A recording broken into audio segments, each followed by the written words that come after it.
Welcome, everybody. It's so wonderful to have you here. And Maggie and I were talking about sometimes it's nice to be able to pop into things on Zoom and not have to travel halfway across the city. At the same time, it's nice to be in person. So maybe someday we'll be back in person, which is something to kind of hope for. I am going to do the magic of sharing screen. Let's fingers crossed it'll work out. Oops. Now, here we go. There we go. Okay, slideshow. Let's start from the beginning. So my name is Sheilagh McGlynn. I'm the animator for Youth Ministries at the Anglican Church of Canada, working out of the General Synod offices and, well, actually working out of my house these days. I generally don't go in there very often, but I'm going to just do a little land territorial acknowledgement. I like to do these a little differently than those rote ones that we hear all the time. And I would encourage you to put your what your reflections of where you live in the chat. So this is a Diocese of Toronto event. I live and work in the city that was once named Takaranto. I'm about 2 kilometers from Lake Ontario and 3 kilometers from the Don River. So this is a picture of a place where the Don and the lake are very close to each other. I'm a walker and a cyclist, and I know this land quite well. I trod it regularly. And when I'm in this area, I like to think about the meeting of the waters and how significant that is in Indigenous cultures. So when I'm around this area, and actually I wasn't cycling or walking yesterday, I was driving it. I actually passed by this area a few times. I don't normally have a car, so it's a bit of an odd thing. But I always think about the significance of the meeting of the waters and what used to happen here before settlers inhabited. So I think about the travel, the trade, the ceremony that would happen in this space. So I would encourage you to share. Maybe there's a waterway near you. I know that not everybody here is from Toronto, but you can tell us a little bit about the land that you live on or the watershed that you are near. A little bit of an introduction to me. So as I said, I'm the animator for Youth Ministries. Don't ask me what that title means. I don't draw. I think the idea, we all became animators at one point about 5, 6, 7 years ago. They started hiring animators for the General Synod. I like to say I like to bring things alive, like when we see animations, right? We have still things that when they get together, they become live. So that's part of the work that I do within youth ministry for the General Synod. To be honest, I've been doing youth ministry, campus ministry, and justice work for my entire working life and in my volunteer life before I started working. I'm a layperson in the church, but I feel like the work that I do is not just a job, it's a vocation. I tell the story of that when I was in high school and had to do volunteer hours in order to graduate, I actually volunteered at youth retreats. So I've really been doing this before I even was employed. Even when I was in high school, I love to do this kind of work. I've always felt that it takes a village to raise up our young people. Young people need more than their parents and maybe grandparents, if they're lucky, to love and care about them. I've always been that extra grown up, and I'll put that in quotes because sometimes I don't really feel grown up. I will often say to a group of youth, who's in charge here? Who's in charge? Who's the grown up? I am a grown up. I'll own that these days. So I've always been that extra grown up in the lives of young people around me. With respect to walking with youth towards reconciliation, I will name that I'm a white settler woman, but I've been on this path of journeying towards reconciliation for many, many years now. When I was a student in university in 1993, I attended a conference around, I think we called them Native issues at that time. And I wasn't an Anglican at the time. And now I think back to the apology was right around that same time, the initial apology to Indigenous people. And so I feel like I've been on this journey in the same amount of time that the Anglican Church has. And at some point I became Anglican and I joined in that journey with the church. I've made mistakes in this path. And I've been very graciously embraced by Indigenous people as I've made those mistakes. And I'm constantly trying to be better about that. So I bring that as part of my introduction, that I am not perfect. I'm going to share some of the things that I have learned along the way in respect to young people and Indigenous issues. So I'm just really grateful for the grace that I've been offered, and I try to remind myself of that when I do make mistakes, because I think we all will make mistakes in these sorts of things. What I would love to do is to just spend a few minutes to do an introduction to you all as well. So if you could share with us, and because we're a small group, I think we can take it off of mute and you can put your voice in here. If you don't want to do that, please just put it in the chat. That would be great. But I'm curious as to why you're here. What about this workshop appeals to you? Or is there something particular that you're looking to get out of this workshop? So I would just open that up to whoever feels good about starting. Anybody? Well, Could I just ask a quick question? Oh, Sheilagh, is it possible to stop sharing so that we can actually see each other? for sure. Just while we have that conversation. Thank you. Sorry, I'm hitting, stop share. Let's do that. Ta-da. Thanks, Diane. Okay. So I was saying to Sheilagh just before we began that I feel very strongly that our young people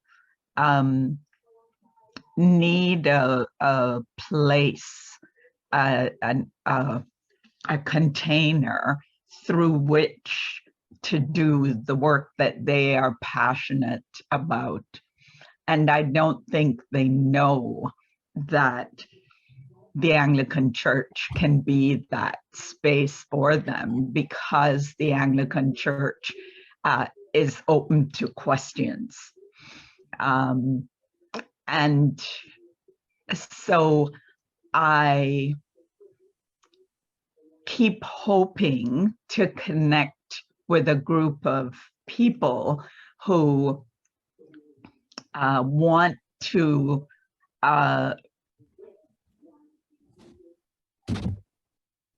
almost advertise to young people that we are available for them. I live on the banks of Mimico, where there used to be lots of streams, and they've all been placed underground. I'm very aware of the land, though I'm not walking as much as I should. I don't drive, so I TTC everywhere. I'm very aware of Toronto as a group of villages. And I think that we have to be in church, the village that is open to our kids growing and questioning in a safe space, knowing that they can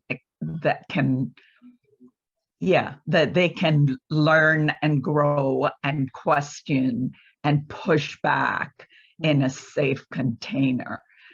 And I'm a retired teacher, and that just doesn't exist anywhere for kids. And so that's part of why. I'm also mother to a status son who is in his 20s. So that's part of my experience too. Thanks so much, Michelle, for sharing that. I do think that sometimes the justice work of the church is the best kept secret. We need to expand that. And I think that when young people find that out, that we are involved in all these really important justice issues, they're like, what? Right? Like, it's kind of like, it shouldn't be a secret. So thanks for being here and helping share that. Anybody else? Why did you pick this one? Yeah, Jake, go ahead. Yeah, hi. I'm Jake Cunliffe. I'm the assistant curator at St. Mary Magdalene's, which is kind of West Central Toronto. And I picked this workshop largely because in my role, I do things with the I'd say youth ministry, but it's really kind of 9 and under, so it's more Sunday school. And I think, as somebody who is very inspired by what I often think of as Gen Z and sort of younger millennials, like people 30 years and younger, I'm mid-30s myself, so also a millennial. But somebody who's very inspired by a lot of figures, whether it's, lots of people, and think about in our church environment how, I mean, it's somewhat similar to what Michelle said, how we can think about the church can, I think, have so much potential to be a good community for children. And in order to do that, I think it really needs to listen to them, children and young people generally. And I think the moves we might take to involve children and be more accommodating, invitational to children by our justice and advocacy work also reflects very strongly on our ideas around Christian formation and education. If we really feel like children and young people have something to say when it comes to their faith and their spirituality, rather than just being in a place where they always feel like they're just trying to get approval from the grown-ups or to try and think in the same way as older people, but rather we actually give them the confidence and encouragement that they actually do have genuine good perspectives that all of us can learn from. Yes, so that's largely it. Great, thanks, Jake. That's very helpful to know. I remember doing a course in university, pedagogy of the oppressed, and that idea when we educate, and I stretched this out to faith formation as well, that young people are empty vessels and we just need to fill them up. And it's like, actually, they're pretty full and they have things to share. So if we can create a space where their thoughts and their experience are part of our community, that's an amazing first step of acknowledging young people and really, I think, helping them claim their space in our church, which I think they just are trying. I think that there's a structure that just exists, that it's like, okay, young people, be quiet. I got kicked out of my first church when I was 2 years old because I was running down the aisles, and the priest told my mother that if I couldn't behave, then I should leave. And so we left because she was like, sorry, there's no crying room here. And it was a Catholic church at the time. And, they didn't believe in, I don't know, they went through this thing of crying rooms and not crying rooms. But anyhow, that's my big joke, is that I was kicked out of the church when I was young because they didn't want my voice. And anyway, I left the Catholic church, just for the record. So anyhow, thanks. That's a great reflection. I'm just seeing Connie put she's here, or sorry, I don't know if you want Constance or Connie. I think we've emailed through both of those. Constance says, for personal knowledge on Indigenous issues and also how to share this with the young people I may be ministering to. Great, good to know. Either is good. Yes, so Constance is one of the area youth leaders in the Diocese of Toronto. So thanks for being here, Connie. Diane or Susan, any thoughts? Yeah, Diane?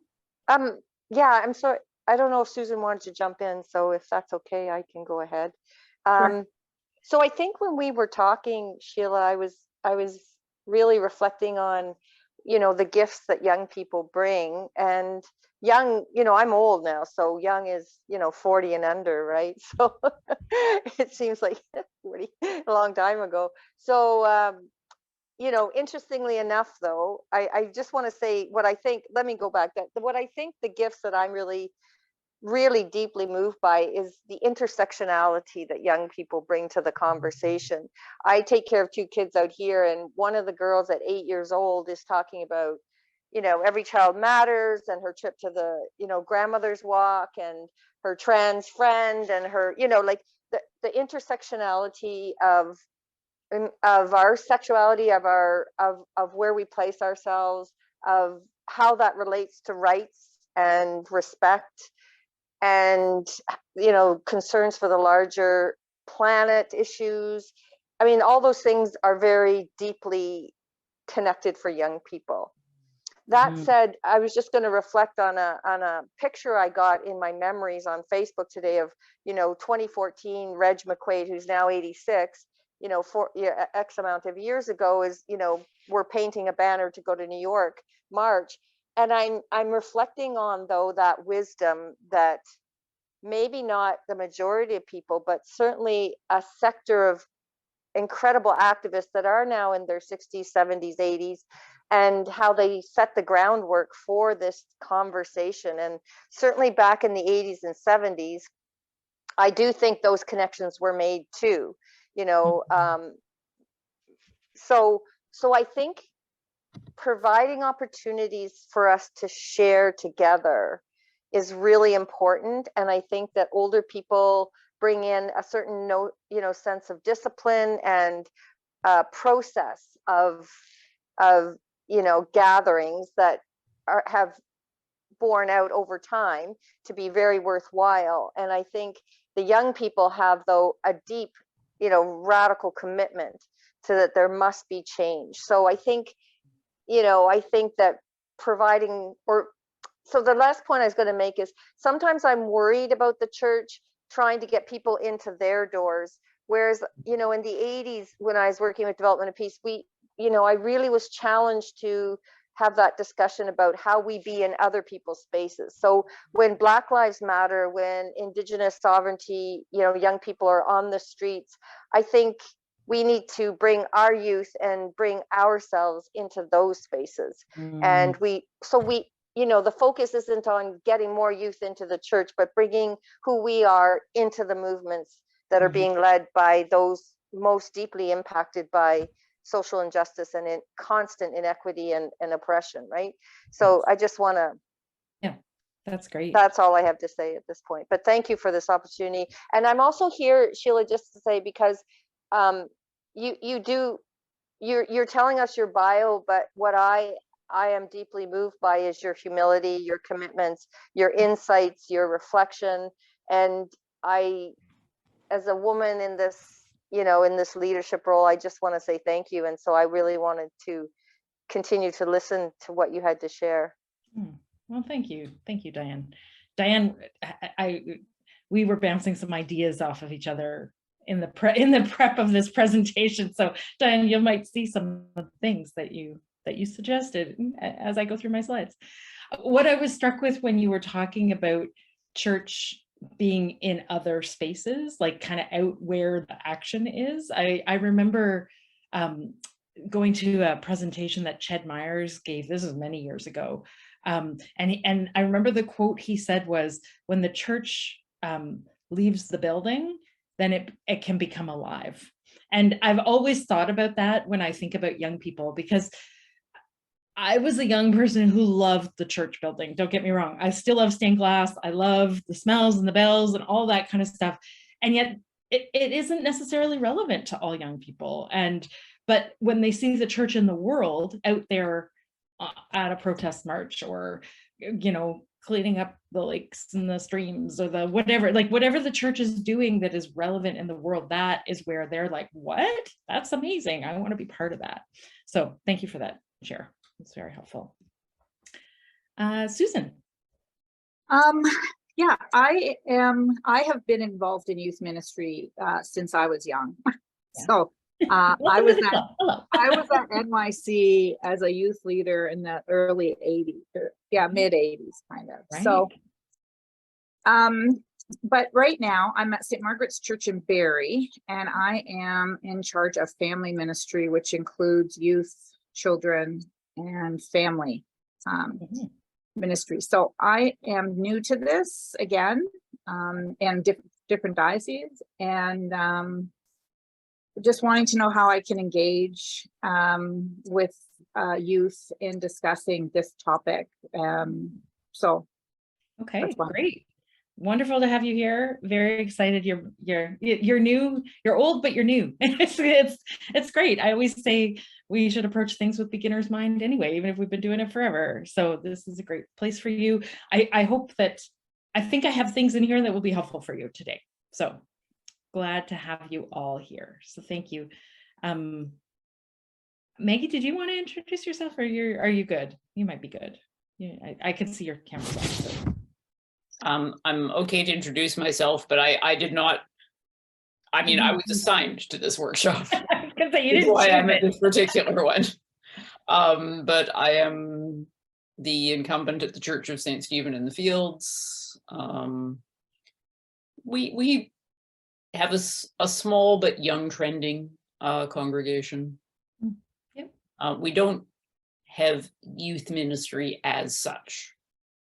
We just do what we're too small to have any point to demographically dividing people. But you know, as I say, relatively young trending congregation. Yeah, that's great. But anyway. I have lots of thoughts around youth ministry in general. I'm going to talk a little bit about that here, but I always say that, like, one youth ministry program does not need to look like, there's no model, like, ideal youth ministry program. It's the one that will work for your community. And I do believe that intergenerational ministry is one of the ways to go, which we're gonna talk a little bit about some of the things that looks like. So anyhow, I'm going to share my screen again. Let's see if I can get back to, there we are. Perfect. I'm assuming you can see all that. Yes. So this is this was the focus or the inspiration that I had when I saw this, this thing on social media. I was like, this feels like it speaks to what I want to get to for this workshop. So I remember it was shortly after I started in this job. So I've been in this job for 5 years now, which feels like it's kind of blown by in some ways. But I remember the first year I was in it, I was out in the Diocese of Nova Scotia PEI at a youth event. And Ron Cutler was the bishop there at the time. He's since retired. And he said something and I was like, what? And he said, everybody needs a mentor. Like, I have a youth mentor in my life. And I thought, that's fantastic. So this little infographic, I shouldn't assume anything. One photo is of Greta Thunberg, who is a climate activist. The other one is AOC, Alexandria Ocasio-Cortez. I can never get her full name. I think that's why we call her AOC, who's a politician in the US, a very young politician, and they're both very, very big activists in their respective communities. I promise this will come back to Indigenous rights at some point.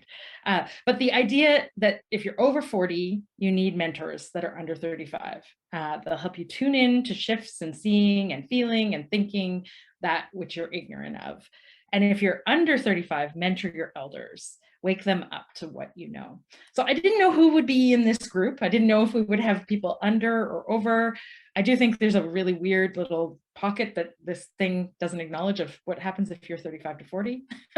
But anyhow, I think you get the idea, is that younger people, we need to hear their voice, and older people need to hear the younger people's voice. And then that goes both ways, that younger people, there's some wisdom, like Diane was saying, in the elders community that can help young people, and that young people can help the older community kind of in that. So there's a little bit of ebb and flow happening here. And so I just want you to think about this, where you sit in this. where do you have a younger mentor? Do you have an older mentor? Just a thought, and we'll come back to this towards the end. I forgot to put back in the slides. I'm just going to check the chat. I see. Even if you're older 60, that's great. Thanks. All right. So yeah, so where are you on this slide? Sorry, I forgot that I did a little highlight here. So I talked a little bit about this as people were coming in. So we have youth ministry in general. So I'm going to talk a little bit about this generation of young people. They're the most informed and active of all generations on issues of social justice. So one of the, something I hosted last year around this time was a training for youth leaders. And we called it Holding Space for Youth. And what we did is we looked at 3 sort of sections. So it was welcoming newcomers, 2S LGBTQ plus issues around sexuality and identity, and looking at racial justice. And we wanted to encourage youth leaders to figure out how to hold space for these young people who may not fit in the norm of what we are as the dominant society. I would add to that, if I wish that we had in that workshop added something around Indigenous issues. That workshop was so popular. So it was a 2-day event that was I think it was 2 hours out of a whole bunch of things that we did. And it was so popular that we ended up doing what we called Allyship 2.0. So to take that sort of next step into how do we look at creating safe spaces for young people. Those videos are online. If you're interested in those, I can put them in the chat. They're on our joint Anglican Lutheran website under Stronger Together, which is the name of the training. And they're just, I think it really highlights this idea that this generation of young people are very different than any other generation. And they're very, very active. What we need to do is to learn how to walk alongside our young people in their working for justice. They know right and wrong, and they know what they want out of this world. The problem is they don't necessarily know how to get it. So sometimes I say, even let's get out of their way so that they can do their thing and support them. Maybe that's behind them walking this path. Maybe it's alongside them. Maybe it's helping them get to the protest or helping organize something in the community that they're really passionate about. So one of the first things I would say is to find out from your young people what they're passionate about. Maybe when it comes to Indigenous issues, what do they know already? They may be able to teach you a few things because they're learning this in school, unlike what I learned in school when I was growing up. I had to learn this on my own. And that's a great place to start, just to have the conversation. One of the first youth ministry workshops I went to, I was in my 20s. I was living in the States doing youth ministry full time. I had no clue what I was doing. I'll be honest. I didn't know it at the time. I really had no clue. But one of the workshops I went to, they told us to listen to MTV for at least an hour once a day. This is in the States, right? So MTV is their music video at the time. This was back when music videos were all on television, no internet yet. And I thought, what a strange thing to tell youth leaders. And now I realize, oh, they were just trying to get us into the concept of what young people experience. And when I started doing that, I could have conversations with my youth group members that they were like, you know that band? Oh, you like, or sometimes I would just go, I don't really understand, like, what's that song about? And I would ask them out of curiosity because I really didn't know. And that was a point where we could meet. So having conversations with young people, understanding where they're coming from, understanding what's important to them from a genuine place. Because if it's not genuine, young people are going to catch that and they're going to be like, she's just trying to get us to talk or whatever, just from a genuine place of what they're interested in. These are some photos from Clay. I'll talk a little bit about Clay in a bit. yeah, finding our voice, finding the voice of young people and lifting that up. That's one of the things that we can do as youth leaders. Okay, reconciliation in the Anglican Church of Canada. I'm going to talk a little bit about some of the things that have happened over time. This is so Clay is a gathering of youth and leaders that happens every 2 years. I'll talk a little bit about that in more detail, but this is a Clay t-shirt. The theme of Clay is not for sale. This was in 2016 out in Charlottetown. And their t-shirt said, "Creation is not for sale. Human beings are not for sale. Salvation is not for sale." So this is a sense of, I was trying to give a feel for some of the topics we've done in youth ministry in the Anglican Church. This is done in conjunction with the ELCIC and Full Communion Partnership. But it's something that's really been important, I think, to our youth ministry program in the Anglican Church of Canada. We kind of hopped onto the Clay bandwagon, I said, in 2010, was the first joint Clay between our two churches. And every Clay deals with some sort of social justice issue. And I'll talk a little bit about how we've really taken the challenge of trying to do some justice to Indigenous ministries and holding that up. And I'll tell you a little bit about how we've done that over the years. So part of Clay is we launched what we call a National Youth Project. And a National Youth Project goes for anything from 2 to 6 years in between Clays, depending on how much we feel like we need to give that some focus.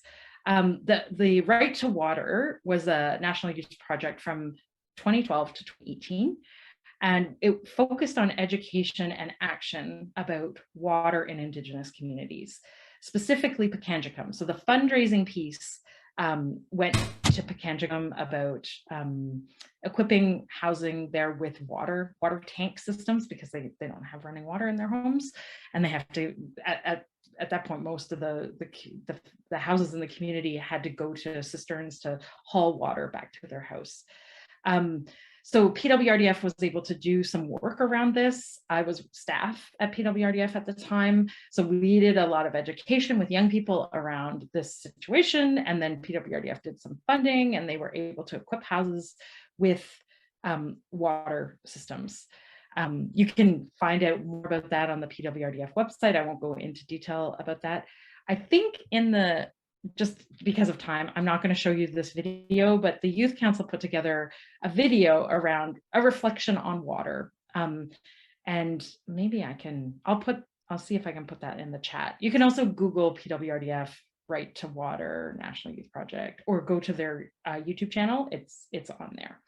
It's just a cute little 2-minute video about, it's not, I shouldn't say cute, that sounds so demeaning. It's a very, I think, thoughtful reflection on water, of like how we use water, and that the fact that there are communities in Canada that don't have access to water. So I talked a little bit about Clay. I'm not sure I gave a context. So pre-pandemic, I don't know what our numbers will be like post-pandemic. This is the last in-person Clay that you see gathered here. There were 850 young people and their leaders that gathered in Thunder Bay, Ontario. And part of that event, we had the largest Kairos blanket exercise ever. At the time, they didn't think it was the largest, and then later they actually said, "Oh, we forgot to include the leaders in the numbers," which were participating in the blanket exercise. So if you don't know about the Kairos blanket exercise, it's something to look into.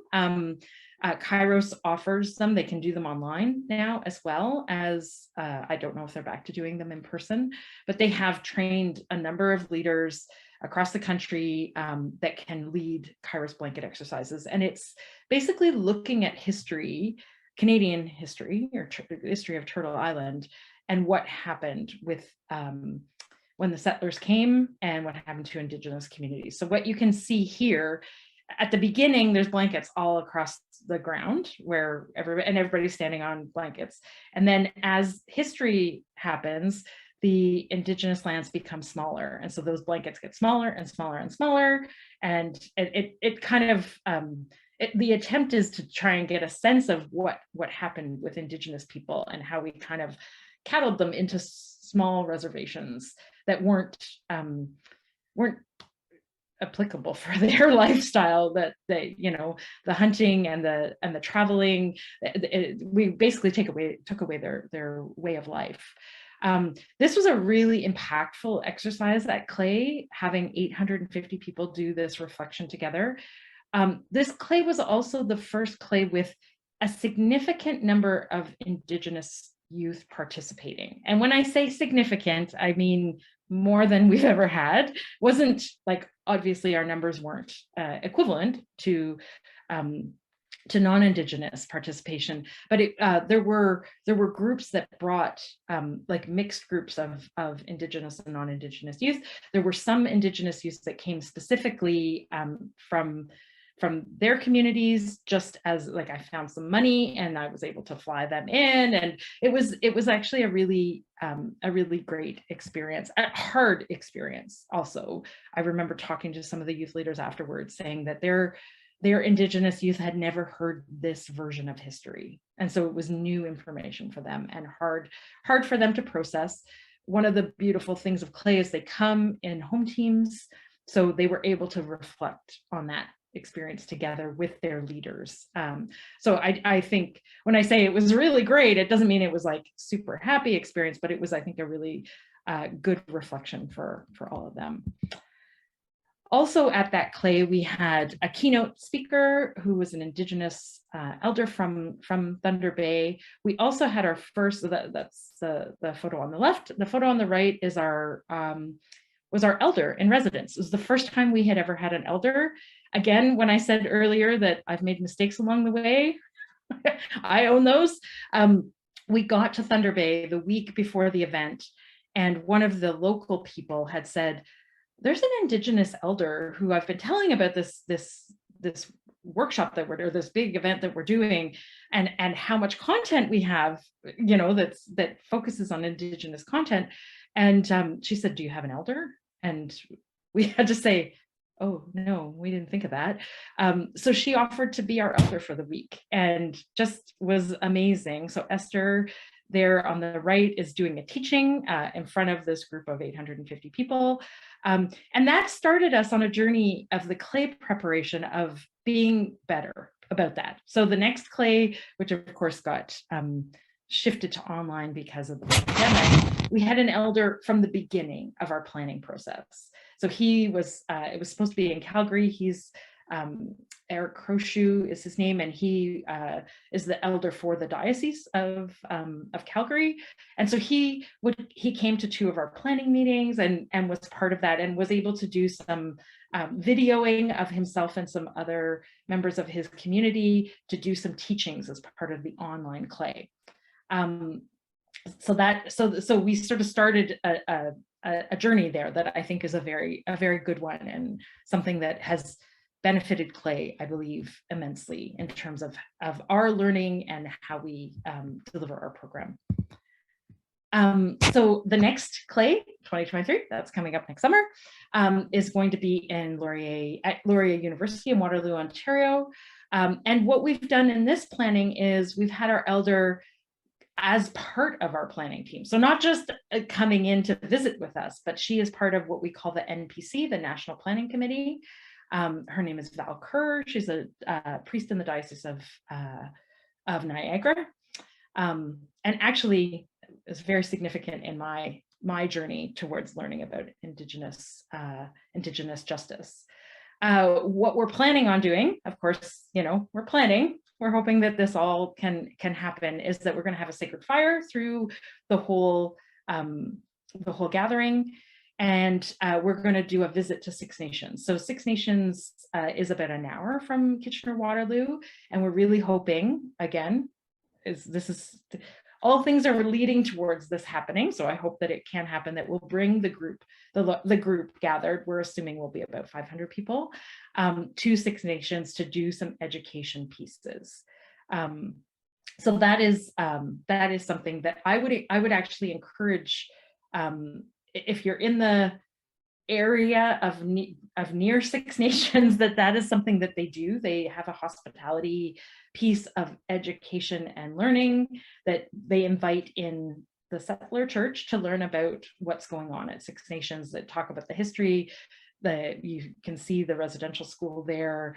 You can go to the Mohawk Chapel and learn through the stained glass windows. It's a really great trip, and or trip. It sounds like that's like a vacation. It's a great experience to offer young people, and that's where my education started around this, when I started working for the Anglican Church. I see that Connie is in the waiting room. I'm just going to admit her again. The other piece of this next clay that I'm really excited about is the Anglican Foundation has been doing, over the last, I want to say, year and a half, has been doing this campaign called Say Yes to Kids. And through conversations with them, I have shared my struggle of how expensive it is for young people to come to clay. Clay is a self-contained event. So basically the income we generate is through participation. And so we don't fund clay as a national church, and neither does the ELCIC. So it can be pricey. And when we're talking about Indigenous communities and travel is expensive. There's always been a bit of a desire for me to be able to offer something to encourage Indigenous participation in clay. So through the Say Yes to Kids last appeal that they did, they were able to grant $25,000 to clay in order to encourage Indigenous participation in our next event. So that's something that I'm really excited to be able to offer. It's going to be I think we've decided that the participation costs will be covered, but travel costs will still be on their own, which is, again, not ideal. We're learning as we go and trying to do, when I heard $25,000, I thought, oh, that's so great. And then I did the math and I'm like, oh, it doesn't really mean that many, but it's still something. It's a step. It's a step on this journey. So that's something that I'm really proud about and excited to hold up. All right, what's next? Why can't my screen? There we go. So I'm going to move into some ideas. I know that I want to hear your input later, so I'm just going to go through this really quickly. So some ideas about youth ministry. So first of all, I don't know if I'm just thinking, oh, I didn't put this in. Maybe my slides are out of order. There are youth staff within the Anglican Church of Canada that are in Indigenous ministries. So there's 3 youth staff. Dixie Bird, Yolanda Bird, and Aaron Salt. Some of their work focuses on suicide prevention, which is a really important piece of work. Other work is about just engaging young people and Indigenous young people in the life of the church. So there's a resource there that I think is important to know about. That they and what they've done, at least through the pandemic, they were doing this gospel-based discipleship through youth ministry, so encouraging young people. If you don't know what gospel-based discipleship is, I've put the little link there in, if you even Google gospel-based discipleship, Anglican Church of Canada, it comes up under Indigenous Ministries. It's really the way that the Indigenous Church is focusing their faith around reading the gospel of the day, often 3 times in 3 different versions of the Bible. And then it's just a sharing of thoughts and ideas. So there's no one person there talking and imparting wisdom. It's everybody's experience of it. And I've done it with youth, and it's really amazing because, again, we talked earlier about young people. Where is their voice? And if we actually give them some chance to find their voice, they have things to share, and they have things that we can learn from them. So gospel-based discipleship is one idea that, if you haven't experienced it, you could ask Indigenous ministries to help you with that. I've had them lead it with groups. I've done it enough now, and I've been told by them that I should just lead it on my own, which feels a little, I don't want to like step on toes around that, but it's a great reflection piece that our Indigenous Ministries uses. And I think that that is a gift to the rest of the church. And on the website at that link, it kind of tells you how to go through it and how to share the readings and how to do all that. So that is a piece that I would offer you. Another thing that I wrote a blog for Ministry Matters. So Ministry Matters is the blog that the Anglican Church of Canada uses. This was back in, I want to say it was 2016 or 2018. It was when the movie Indian Horse came out. So Indian Horse is a book. It's been made into a movie. One of my things in youth ministry is I love movies, and I love sharing. I love the idea of watching something together and having conversations about it afterwards. So I wrote a blog post about encouraging youth leaders to perhaps watch this movie together as your youth group. And then there is actually a like an educator's guide to Indian Horse to lead in conversation with young people. So it's just an idea of like taking the things that are out there and using them within your youth ministry. So that's another idea that I would share with you. Another thing, so in the line of that workshop that I went to back in my early days of youth ministry, of like finding out what young people are doing and doing it and experiencing that, so from your own perspective. So something I still do is I read young adult novels. I love them myself. I just think they're really great. And I have a little bit of a book budget in my job. So last winter I went into Book City, which is a bit of an independent bookstore here in Toronto. And I was picking out some books that I wanted. And I said to the staff person, who was younger herself, I said, do you have any thoughts about like something around Indigenous youth, And she was like, have you heard about The Marrow Thieves? Because it's a really great book. And so she talked about the first book in this series, and it's won awards. The author is, I want to say she's Métis, or is she Cree? Oh, I should know that. I'm sorry, I don't know that. She's Northern Ontario, from there, and wrote this young adult sort of dystopian novel about the future. And it's not all happy, I'm not gonna lie. It's a great book. So that's just something that you could think about if your youth group would be into reading a book together. That's one. I will be honest, the second book I think is better than the first book, and it's called Hunting by Stars. So that's another idea of something that you could do with your youth group. They may have already read the book because it actually did get a lot of hype. So here's some of Diane's ideas. So other things that we were chatting about is that, and as Diane mentioned when she introduced herself, that kind of intersectionality, right? So young adults or young people these days are really concerned about the climate. So could you work with an Indigenous community and your youth group about talking about climate justice, something like that? The calls to action from the TRC, how would you look at those? Maybe look at those together as a group and see what the calls to action are, and kind of see what jumps out at you as something that your youth group could do together. And then the missing and murdered Indigenous women, the National Inquiry focus. Diane has talked about the recommendations. So again, that's something that you could look at together. Another idea. Okay, I know I'm going really fast. It's 2:00. I wanted to give a little bit of time to chat at the end or have some questions. So back to this idea of mentorship and where you sit, and you've given you like a lot of like for thought of things that you could think about, or things that are available to through the Anglican Church of Canada and Indigenous Ministries, or through CLAY and the things that we do. Coming back to these two young inspiring women, I think are incredibly inspiring, and where you sit on this scale of, do you have a younger mentor? Do you have an older mentor? Just just going to put that out there.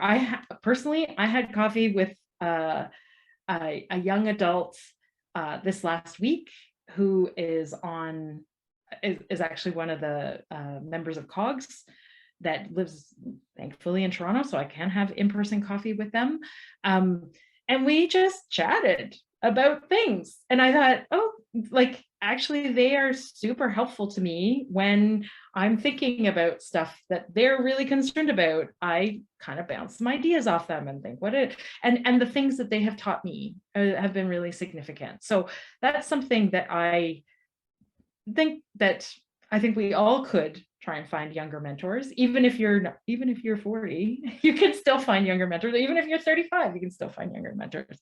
And I think back to when I was younger than 35, definitely even in my 20s, there were older people in my life that really listened to me and really cared about what I thought about things. And I didn't realize how significant that was to me. But I think that, and some of them are still in my life, and it's interesting now that I'm in this older phase of my life that I still feel listened to by them. And that's a really important relationship piece. So I offer you that. This is the time that I think is probably the most important about what is your input? What are your questions? What are your thoughts? Is there anything that I said today that you're like, oh my gosh, that's a great idea, or oh, that wouldn't work here? Like, this is time to just kind of open that up. I've left my email there because I realized I didn't put that anywhere else. Feel free to email me other questions, or if you are interested in connecting with those Indigenous ministry staff. I didn't put their emails here because I didn't actually run it by them that I was sharing that, but I do believe that they're open to that. I can definitely connect you with them. Or if you want to know more about clay, those sorts of things, you can email me. I'm just going to look at the chat here. Oh, I'm sorry, my papers. I hope everybody could hear me. Okay, I'm just reading now that Maggie was like, I think your papers are rubbing your mic. Sorry about that. Any thoughts? I'm going to stop sharing just so that we can see each other. Hopefully that's given you enough time. I'll put my email in the chat as well if people still need that. Any thoughts as we start to wrap up? Any questions?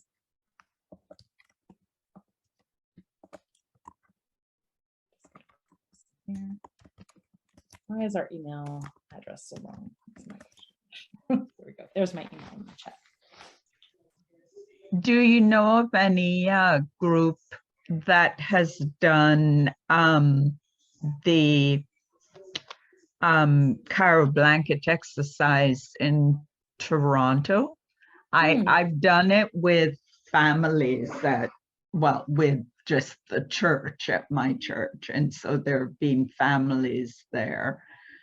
Because I've done it a number of times with Kairos. And so I did it without an elder because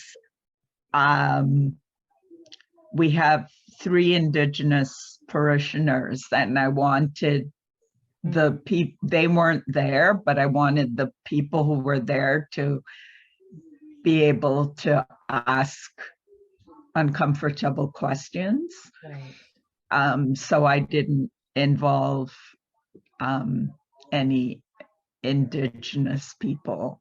Right.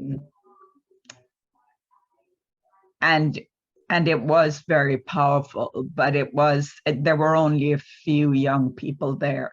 But I was wondering whether that's something that maybe has been done in various areas of the diocese to bring kids together to do that.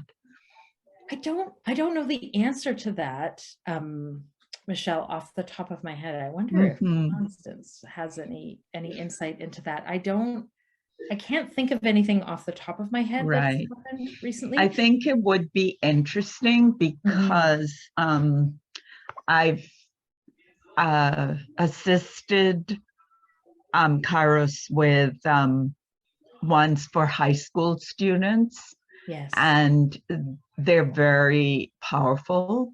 Yes. But they kind of require a space. So it would be something that for the 14 to 25-year-old kind of age group, I think that would be a really powerful thing.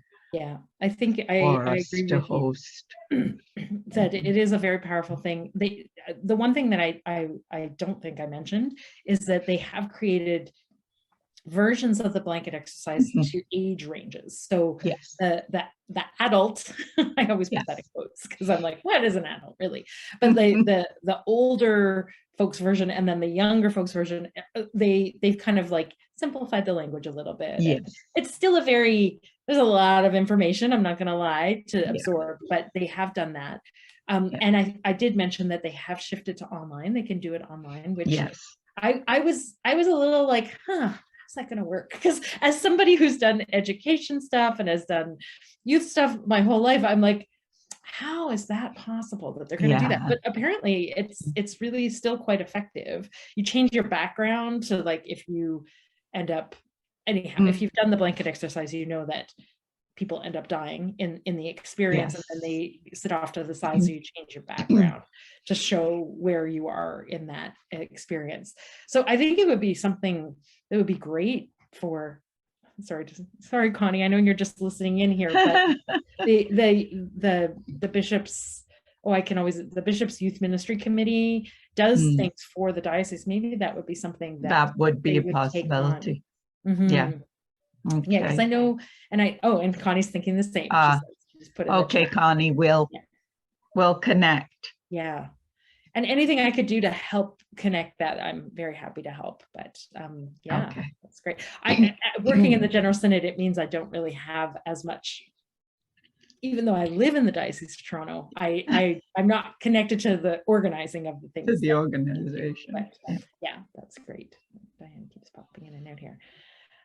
The other piece that I'm now thinking I should have mentioned is that PWRDF has also done an exercise, not similar to the blanket exercise. It kind of takes the blanket exercise another step. It's called Mapping the Ground We Stand On. And it also involves a whole bunch of people standing on a map. And the idea is to do it with mixed groups of Indigenous and settler people. And what happens is you're asked to enter into the map when your ancestors came to Canada. So some are already on the map because they've been here forever.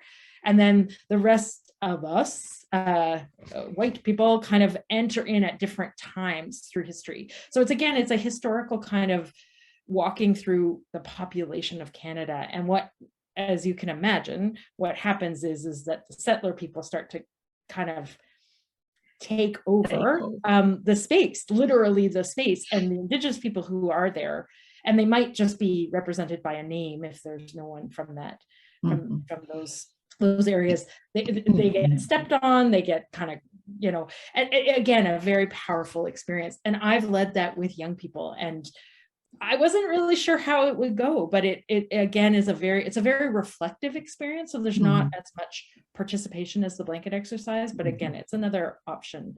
And PWRDF runs those workshops, and they too have shifted to online. So another piece to think about.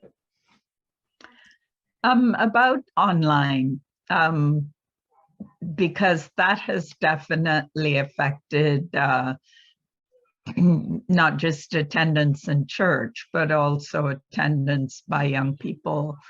And what's sort of the general conversation around that? Because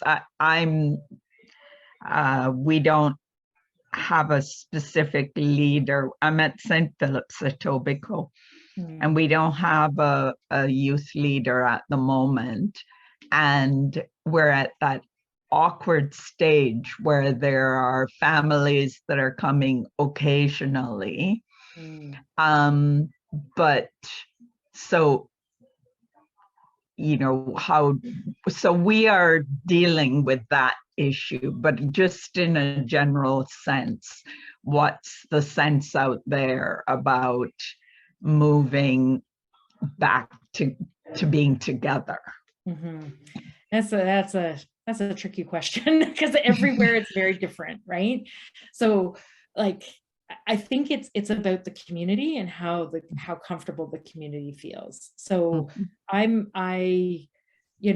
we're doing our first in-person retreat leader gathering since the beginning of the pandemic. And to be honest, I was probably the most skeptical about all of the planners, because I was like, are we really going to do this? Are we really going to do this? And here we are coming up to, it's in a few weeks. And I'm like, okay, I'm really glad we're doing this, right?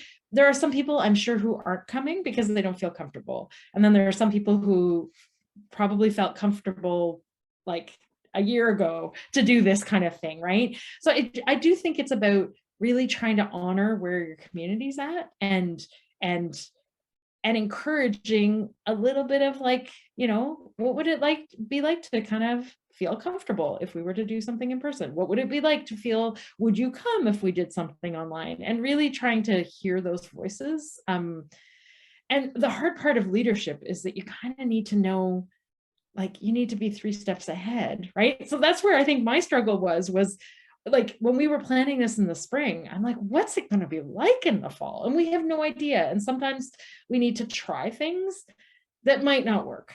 And that's just part of ministry. That's, and I think that's somewhere where youth ministry kind of leads the way in the church, that we are willing to try things that may not work. And if they don't work, like, all right, we'll just sort of brush that off. We take the learnings from it. What can we do next time that might be better? So maybe it's still staying online if that's a struggle for your community and people don't feel safe or that kind of thing. And maybe it's actually trying to push into person and feel what that's like. I remember the first trip I did, staff, like as a staff person, I went to Montreal and I was like, really, am I doing this? Am I doing this? And then it was so fulfilling. It was so good. Anyhow, I see that Maggie's really trying to like, yes, I do want to make a point that one of the things that happened during the more lockdown phase of the pandemic, I'm not going to say during the pandemic because we're still in a pandemic, yes, but during the more lockdown phase, when we were relying more on online means of communication, is that many people with disabilities were included for the first time. Mm-hmm. So when we start talking about how, what's the timeline for giving up online and getting back together in person again, don't forget we made huge gains in accessibility. Yeah. And we're in great danger of just saying, well, that's over with, let's leave that behind. Yeah. One of our best younger people has significant physical disabilities, and online is the only realistic way in which she can regularly participate. Yeah. Young people are not all in perfect health and tremendous strength. No, yeah, exactly. Exactly. So I think when we talk about online versus in person, it can't be, we had to be online for a while and gradually we'll move back to in person and then everything will be wonderful again. Yeah. We had a big accessibility gain. Mm-hmm. We do not want to lose that. Yeah. Yeah. And that's where I think like understanding your community will give you the answer to that. If you have people who fit into those places, then going back to in person might not be the best thing for you. Like it wouldn't be, obviously. I know my choir that I sing in, I love singing online because I just sit in front of my computer and I sing, and I have actually no desire to go back in person. And one of my good friends who's part of the choir is very highly immunocompromised and she just can't do it. So there's a part of me that's like, I'm glad we still have this online option. We do hybrid, so there's in person and online. And that's I think, like, I know that hybrid is way more work, I'm not gonna lie, but that's something just to consider, like what does your community need, and respond appropriately. All right, good conversation between Connie and Michelle about things with the leadership, the YCV. I should know what that stands for. Youth. York Credit Valley. York Credit Valley. I was like youth. Of course, I go to youth as the Y. Youth, yeah, York Credit Valley. So there's some good conversation happening there. We are at 2:15. Yes. Yes.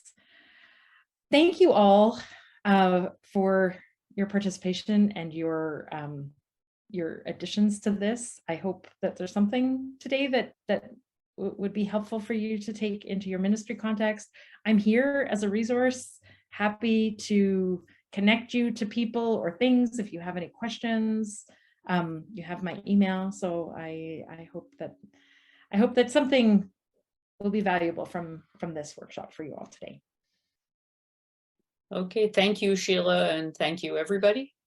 And remember, the closing plenary starts at 2:45, and if you registered for that, you'll have the link for that.